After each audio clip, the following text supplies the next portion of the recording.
भूर्भुवः स्वः तत्सवितुर्वरेण्यं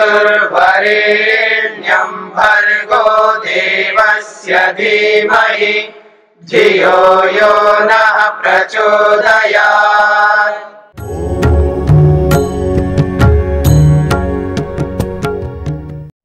तो इसी प्रसंग को लेकर के इन्होंने बताया है कि किसी दूसरे को उपदेश किया जा रहा है और किसी दूसरे को समीपस्थस्य श्रोतु, जो समीप में पास में खड़ा है या पास में है कोई व्यक्ति, उस श्रोता को उसका बोध हो गया तो श्रोतु तदुपदेशात, उस श्रोता को उस उपदेश से विवेको जायते, विवेक उत्पन्न होता है, पिशाचवत, पिशाच के समान। यथा अर्जुनाय कृष्णेन दीयमाने ही उपदेशे, अर्जुन के लिए कृष्ण ने उपदेश दिया है, तो अर्जुन के लिए कृष्ण के द्वारा उपदेश दिए जाने पर पिशाचस्य समीपस्थस्य जांगलिकस्य अतिशूद्रस्य अपि किरातस्य भील इति आख्यस्य मनुष्यस्य बोधो जायते। तो कहते हैं अर्जुन के लिए कृष्ण के द्वारा उपदेश दिए जाने पर एक पिशाच व्यक्ति को, जो कि समीप में वो था, जंगल में रहने वाला व्यक्ति था, जिसको कहा जा रहा है अतिशूद्र था, जिसको हम किरात कहते हैं। किरात एक जाति होती है और उन्होंने ब्रैकेट में दिया है भीला इति आख्यस्य, भील जाति का व्यक्ति था। उस व्यक्ति को विवेक उत्पन्न हो गया। अथवा पार्वत्यै शिवेन दीयमाने, पार्वती के लिए शिव के द्वारा उपदेश दिए जाने पर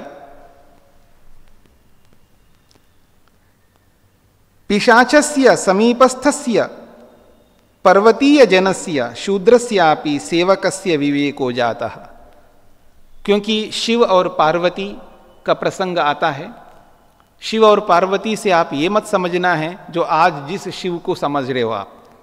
शिव नामक एक बहुत बड़े व्यक्ति, विद्वान, एक जंगल के बड़ा राजा था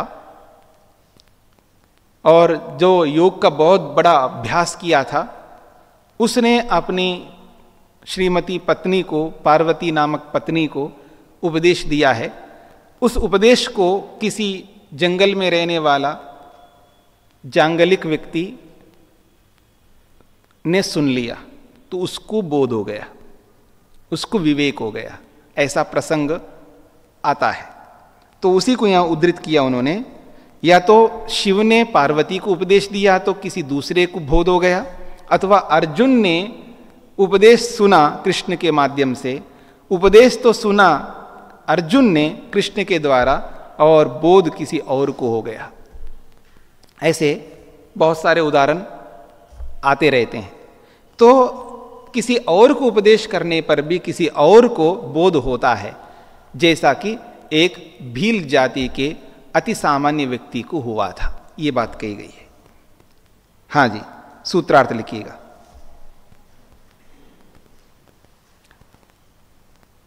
अन्य को उपदेश दिए जाने पर, अन्य को उपदेश दिए जाने पर, अन्य को उपदेश दिया जाने पर समीपस्थ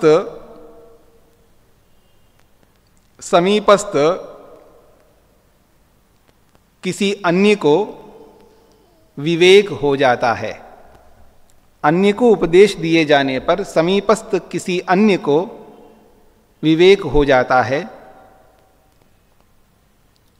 पिशाच के समान।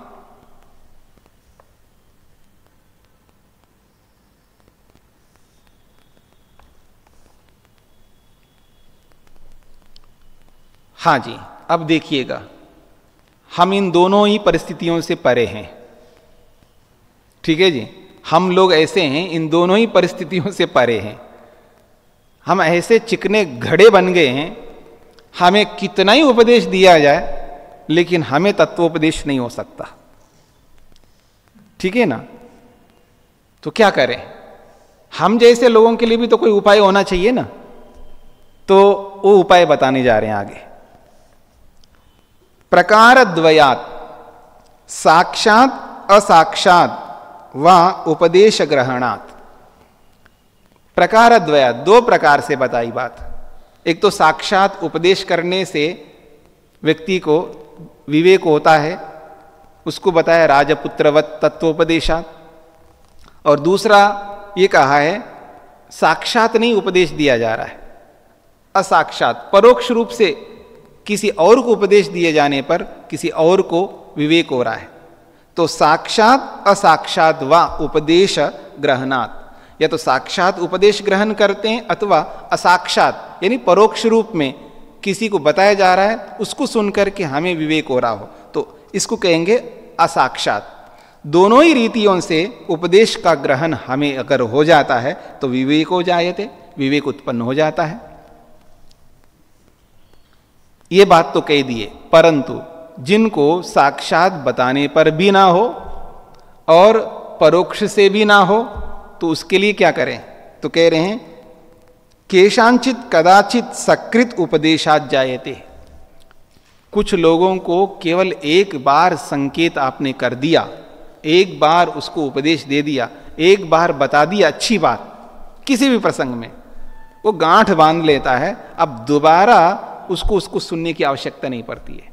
तो कह रहे हैं केशांचित कदाचित सकृत उपदेशात। सकृत का मतलब है एक बार ही उपदेश करने से उसको तत्व का बोध होता है, विवेक हो जाता है। केशांचित कदाचित ना, और कुछ लोगों को एक बार क्या है, आप जीवन भर उसके पीछे पढ़ो, कितना ही पढ़ो, तो भी उसको विवेक नहीं होता है। तदातु, उस स्थिति में हमें क्या करना चाहिए? और हम ऐसे प्राणी हैं, हम ऐसे मनुष्य हैं, हमको विवेक नहीं हो रहा है, कितने ही उपदेश हमने सुना है, तो क्या करना है हम जैसे लोगों के लिए? तो कह रहे हैं आवृत्ति ही असकृत उपदेशात। क्या करो? आवृत्ति करो। जो हमने उपदेश सुना है, जिस किसी से भी सुना है, जितना भी सुना है, उन सुने हुए उपदेशों को आवृत्ति ही, आवर्तन करो, उनको दोहराओ। और कैसे? असकृत। असकृत कहते हैं अनेक बार। अनेक बार का मतलब है अनेक बार। उस अनेक बार का मतलब उसमें कोई सीमा नहीं होता है, उसमें सीमा नहीं हो सकती। फिर क्या सीमा होगी? जब तक विवेक नहीं होता तब तक उसकी आवृत्ति करते ही जाओ। और इस आवृत्ति करने में हम बहुत कमजोर हैं। हम ये बोल बैठते हैं जी बहुत मेहनत किया जी, हो नहीं रहा है,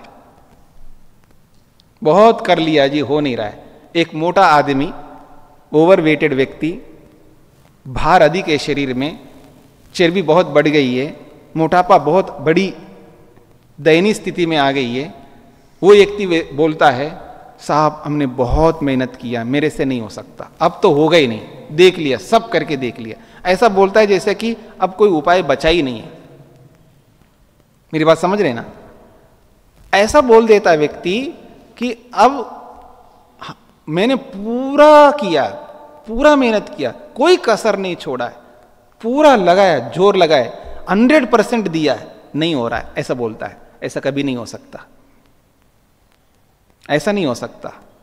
तो इसलिए ये कहना चाहते हैं असकृत तब तक करो जब तक आप अपने लक्ष्य को पा नहीं सकते। चाहे मोटापे को दूर करना हो, या अंडरवेट को ठीक करना हो, या रोग को दूर करना हो, या कोई भी आप अपना लक्ष्य रखते हो, जब तक वो लक्ष्य हस्तगत नहीं होता तब तक आवृत्ति करते रहो। और वो भी कैसे? असकृत, अनेक बार करो, एक बार नहीं, अनेक बार करो, उसी के पीछे पड़ो। कैसे? जैसे चींटी होती है, चींटी देखा हो ना आपने चींटी को?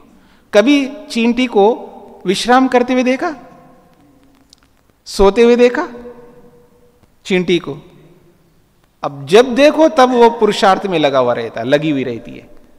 जब देखो तब पुरुषार्थ में लगी है। कभी किसी दीवार पर चढ़ते हुए देखा आपने? और कोई चिकना दीवार हो, स्मूथ हो दीवार, और उस पर चींटी चढ़ रही है, अब ध्यान देना, इतनी बार गिरती है, इतनी बार गिरती है, हमें लगता है नामुमकिन है, ये नहीं चढ़ सकती, लेकिन वो चढ़ती उतरती।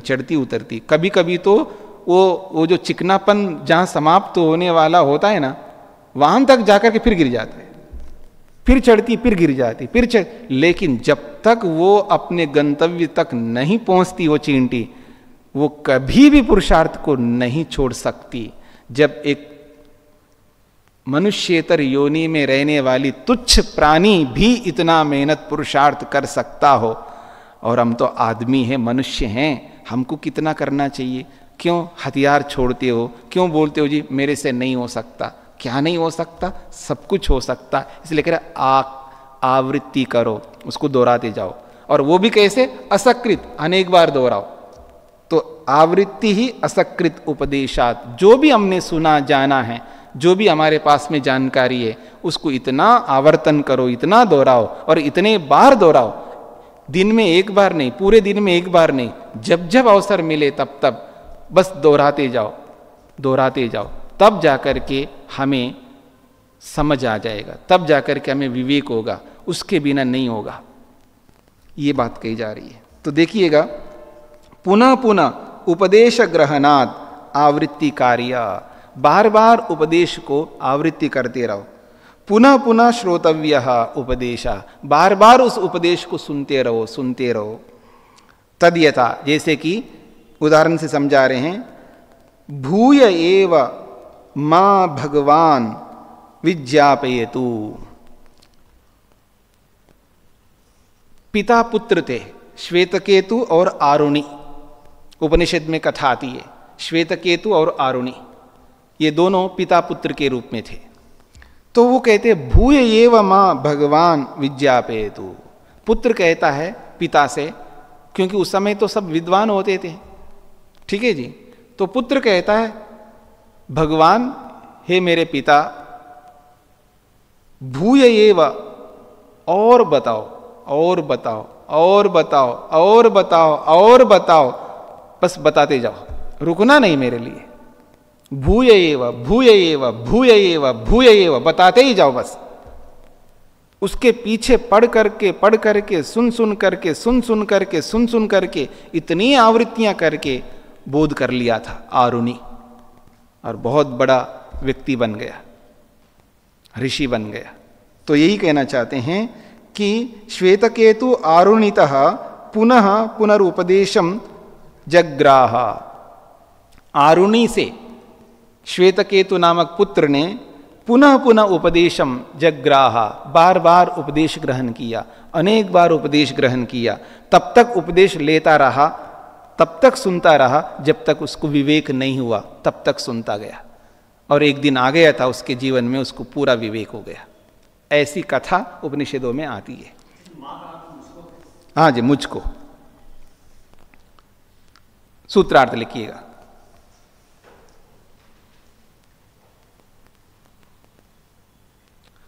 बार बार उपदेश ग्रहण करने, बार बार उपदेश ग्रहण करने व सुनने से, बार बार उपदेश ग्रहण करने व सुनने से भी विवेक उत्पन्न होता है।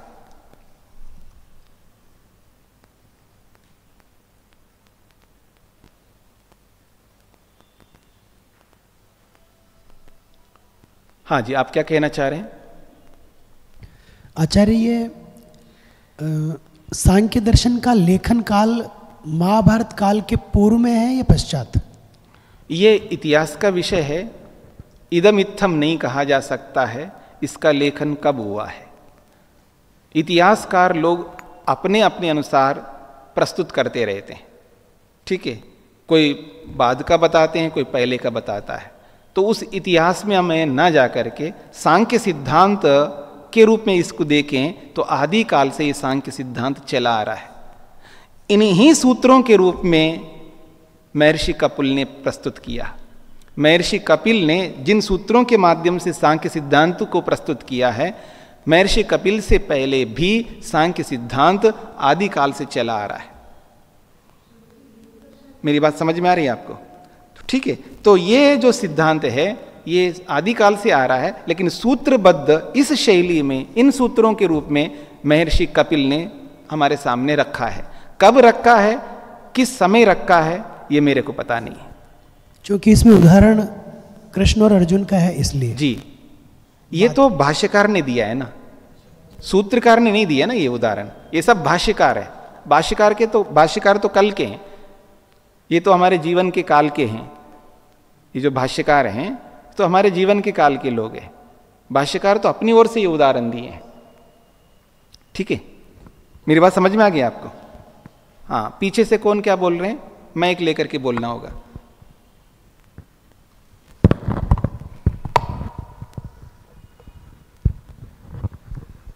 स्वामी जी, योग दर्शन पहले लिखा गया है या सांख्य दर्शन? सिद्धांत के रूप में तो सभी दर्शन आदिकाल से चले आ रहे हैं। तो फिर लिखने वाले इस रूप में जो ऋषि हुए हैं, महर्षि पतंजलि ने योग दर्शन के सूत्रों को लिखा है। इसमें ना योग दर्शन के सूत्र कुछ आए हुए हैं ना, ये सब भाष्यकारों ने उदाहरण के रूप में प्रस्तुत किया है। भाष्य लिखने वाले जो भाष्यकार हैं वो आज के हैं ना। अच्छा। तो भाष्य में वो हम आज के परिप्रेक्ष्य को ध्यान में रख करके लिखेंगे। ठीक है। पर सूत्रकारों ने ऐसे नहीं लिखा, लेकिन सूत्रकारों ने जगह जगह पर वैशेषिक आदिवत ऐसा कह करके लिखा है। तो वैशेषिक से वैशेषिक दर्शन ना लेकर के वैशेषिक सिद्धांत को लेना है, ऐसा है। ठीक है जी। अब एक बहुत महत्वपूर्ण घटना को प्रस्तुत करते हुए विवेक को उत्पन्न करने की एक बहुत अच्छी शैली को हमारे सामने प्रस्तुत किया है। और ये कभी कभी ऐसा प्रसंग आ जाता है कि ये यथार्थ हो जाता है।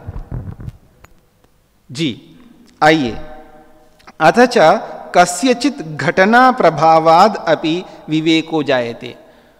अथच, और एक बात ये है, कभी कभी ऐसी घटना घटती है, उस घटना से भी व्यक्ति को एकदम विवेक हो जाता है। घटना क्या है देखिएगा। पिता पुत्रवत उभयोर दृष्टत्वात्, एक ओर से पिता को देख रहा है व्यक्ति, एक ओर से पुत्र को देख रहा है। मेरी बात समझ रहे ना? यानी बीच में एक ऐसा व्यक्ति है, एक ओर से अपने पिता को देख रहा है और एक ओर से अपने उत्पन्न होने वाले पुत्र को देख रहा है। मेरी बात समझ रहे हैं? दोनों ही घटनाओं को देख करके व्यक्ति विवेक उत्पन्न करता है। तो आइए, पितुर मृत्यु, आप मेरी ओर देखिएगा। कभी ऐसी परिस्थिति भी आती है, शैया पर लेटा हुआ है, खाट पकड़ा हुआ है एक व्यक्ति ने, और उसका बेटा उसकी सेवा कर रहा है। बेटा पिता की सेवा कर रहा है जो खाट पकड़ा हुआ है।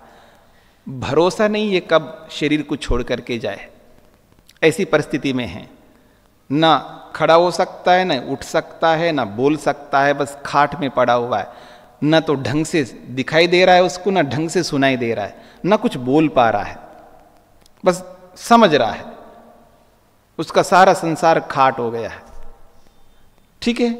और एक ओर से वो जो सेवा करने वाला व्यक्ति है, उसकी पत्नी जो है गर्भवती है। ठीक है जी, गर्भ धारण किया हुआ है और समय निकट आ चुका है। ठीक है ना, गर्भ से बाहर निकलने का समय आ चुका है। परेशानी यह है कि बच्चा निकल आएगा, ये पिता चला जाएगा, कुछ पता नहीं लग रहा है। इधर ये चला जाए तो भी मुसीबत, उधर वो निकल आए तो भी मुसीबत। ऐसी परिस्थिति कई बार हो जाती है। ठीक है। और ऐसी परिस्थिति में कभी ऐसा संयोग आ गया है तो उधर पिता की मृत्यु हो गई है, उस मृत्यु की घटना को अनुभव कर रहा है पुत्र। देखो पिता चला गया, देखते देखते सेवा करते करते बस राम नाम सत हो गया, बोलते हैं ना आप लोग। यानी पिता शरीर छोड़ करके चला गया। इधर पिता चला गया, उधर देखा तो उधर बच्चा उत्पन्न हो गया। ठीक है जी। ये मत समझना कि यही पिता वहां बच्चे के रूप में पैदा हो गया, ऐसा कभी नहीं होता।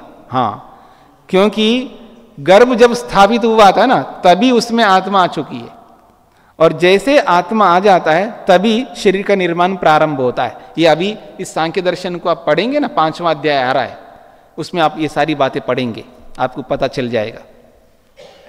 तो उधर पिता की मृत्यु हो गई, मृत्यु की घटना, मृत्यु एक बहुत बड़ा दुख है, याद रखना। मृत्यु साधारण नहीं है दुख, बहुत बड़ा दुख है मृत्यु का, बहुत बड़ा दुख है। और इससे भी बड़ी बात है जन्म। हाँ, ये आदमी नहीं समझ पाता है। तो एक ओर से पिता की मृत्यु हो गई तो आदमी को ये समझ में आ रहा है ये चला गया, गया, ठीक है, कहां गया, बहुत बड़ा प्रश्न है, ठीक है ना। गया तो है क्योंकि हमारे सामने से जा रहा है व्यक्ति, गया, लेकिन कहां गया, कैसे गया, क्या होगा उसका, एक बहुत बड़ा प्रश्न है। और ये आदमी आ गया, नया आया, कहां से आया, कैसे आया है, ये भी एक बहुत बड़ा प्रश्न है। तो मृत्यु का प्रश्न और जन्म का प्रश्न, ये दोनों प्रश्न उपस्थित होते हैं किसके सामने, समझ रखने वाले के सामने। हाँ, याद रखना, समझ भी रखना पड़ता है ना, समझ होना चाहिए। यूं तो पता नहीं कितने मरते जा रहे हैं, कितने पैदा होते जा रहे हैं, हम देखते ही जा रहे हैं। कोई ऐसा दिन होता है क्या जिस दिन कोई मरता नहीं हो, कोई ऐसा दिन होता है क्या जिस दिन कोई पैदा नहीं होता हो। लेकिन समझ रखने वाले के जीवन में वो साक्षात अपने घर से हो रहा है, और बड़ी बात है। तो एक ओर से पिता चला गया और उसी समय एक ओर से एक बच्चा नया आ गया। इन दोनों ही घटनाओं को देख करके व्यक्ति को एक बोध होता है, विवेक होता है, गया तो आखिर कहाँ गया, आया तो आखिर कहाँ से आया, क्यों आया, क्या लेकर के आया, ये गया तो क्या लेकर के गया, लेके क्या आया और लेकर के क्या गया। ये ऐसी दो घटना हैं, इन दोनों घटनाओं को देख करके, समझ करके उस बेटे को, उस पुत्र को बोध हो गया, विवेक हो गया। बहुत बड़ी बात है, यही कहना चाह रहे हैं। पितुर मृत्यु हो, पिता के मृत्यु को देख लिया, पुत्रस्य जन्म, और एक ओर से पुत्र के जन्म को देख लिया। यथा भवति, एक ओर से पिता की मृत्यु हो रही है और एक ओर से पुत्र का जन्म हो रहा है। तथा मम अपि, मेरा भी, जन्म मृत्युभ्याम भवितव्यम, जैसे मेरा पिता मेरे को छोड़ करके चला गया, पिता की मृत्यु हो गई, और एक ओर से मेरे पुत्र को, मतलब मेरे को पुत्र हुआ है। ये जैसा देखा है उसने, एक ओर से मृत्यु को, एक ओर से जन्म को देखा है, तो उसको क्या बोध हो रहा है, तो कह रहे हैं मम अपि, मेरे को भी एक दिन शरीर को छोड़ करके जाना पड़ेगा, मेरी भी मृत्यु होगी। और जैसे ही ये पता लगता है व्यक्ति को, बहुत डर लगता है। जब उसको ये एहसास हो जाए ना कि मेरी भी मृत्यु होगी, आज हमें एहसास नहीं होती है, हाँ हम मरेंगे इतना तो समझते हैं शब्दों से, लेकिन ये एहसास होने लग जाए ना मैं मरने वाला हूं, फिर देखना आपके मन को, अपने मन को समझना, फिर देखते हैं कि कितना राग आप करते हो, कितना द्वेष करते हो, कितना संसार को अच्छा लगता है, क्या लगता है। जब आपको ये एहसास होने लग जाए ना, जब मैं जाने वाला हूं, बहुत काम बचे हुए हैं, हाँ याद रखना, बहुत काम बचे हुए हैं, पूरा नहीं किया, फिर जाने लग रहा है व्यक्ति, तब देखना उसको क्या समझ में आता है, ठीक है ना। तो उसको भी लग रहा है मेरा भी ऐसा ही होने वाला है, मेरी भी मृत्यु होगी और मेरा भी दोबारा जन्म होगा। तो उसको अपने जन्म का और मृत्यु का उसको भी विवेक होने लगता है। यतः पितृ मृत्यो हो पुत्र जन्म जन्मनश्च दृष्टत्वात्, क्यों ऐसा उसको लग रहा है कि मेरी मृत्यु होगी, क्यों लग रहा है, क्योंकि उसने पिता के मृत्यु को देख लिया है और फिर दोबारा जन्म लेके आऊंगा, ये भी उसको समझ में आ रहा है। क्यों ऐसा हो रहा है, क्योंकि पुत्र के जन्म को भी देख लिया, साक्षात दृष्टत्वात्, प्रत्यक्ष देख लिया उसने। दृष्टो ही पितुर मृत्यु हो, मैंने देख लिया अपने पिता के मृत्यु को। दृष्टम च पुत्रस्य जन्म मया, और मैंने पुत्र के जन्म को भी देख लिया, दोनों साक्षात प्रत्यक्ष देख लिया है। आत्मनः पितृपुत्राभ्याम अनुमेयो भव अप्ययो, फिर वो कहता है आत्मना, अपने आप को भी ऐसे देख रहा है। पितृपुत्राभ्याम, पितृ यानी पिता और पुत्र इन दोनों के जन्म और मृत्यु को देख करके अनमेयो भव अप्ययो, फिर वो अनुमान करता है क्या? अप्यय कहते हैं मृत्यु, अपने मृत्यु का भी अनुमान कर रहा, अब मेरी भी मृत्यु होने वाली है और मृत्यु हो जाएगी तो ये भी अनुमान कर रहा है भव, दोबारा मेरा जन्म भी होगा। तो भव अप्यय, भव कहते हैं जन्म और अप्यय कहते हैं मृत्यु। तर्हि अस्मिन् जन्म मरण चक्र युक्ते संसारे, इस जन्म मरण रूपी चक्र में केवलम जन्म अथच मरणमेव न, इस जन्म मरण रूपी भवसागर में केवल मृत्यु हो रही हो ऐसा नहीं है और केवल जन्म हो रहा हो ऐसा नहीं है, दोनों ही हो रहे हैं। और मृत्यु को पाना कोई पुरुषार्थ नहीं है और जन्म को लेना कोई पुरुषार्थ नहीं है, इसलिए कह रहे हैं केवलम जन्म अथच मरणम एव न पुरुषार्थः, मृत्यु को पाना ही पुरुषार्थ नहीं है और जन्म लेना ही पुरुषार्थ नहीं है। इति मत्वा, ऐसा मान करके निर्विन्नो, निर्विन्न हो जाता है, यानी निर्विन्न का मतलब है खिन्न हो जाता है, परेशान होता है, दुखी होता है, संतप्त होता है और विशेष रूप से भयभीत होता है। यही खिन्नता, यही संतप्तता, यही भय उसको विवेकम लभते, विवेक को उत्पन्न करा देता है। जब तक डरोगे नहीं ना, जब तक भय नहीं खाओगे ना, जब तक खिन्न नहीं होगे ना, जब तक संताप से ग्रस्त नहीं होगे, तब तक विवेक नहीं होता। इसलिए हमें जैसा संताप होना चाहिए, जैसा दुख होना चाहिए, वो अभी तक नहीं हुआ है, हमें वो पैदा करना पड़ेगा हमें। सूत्रार्थ,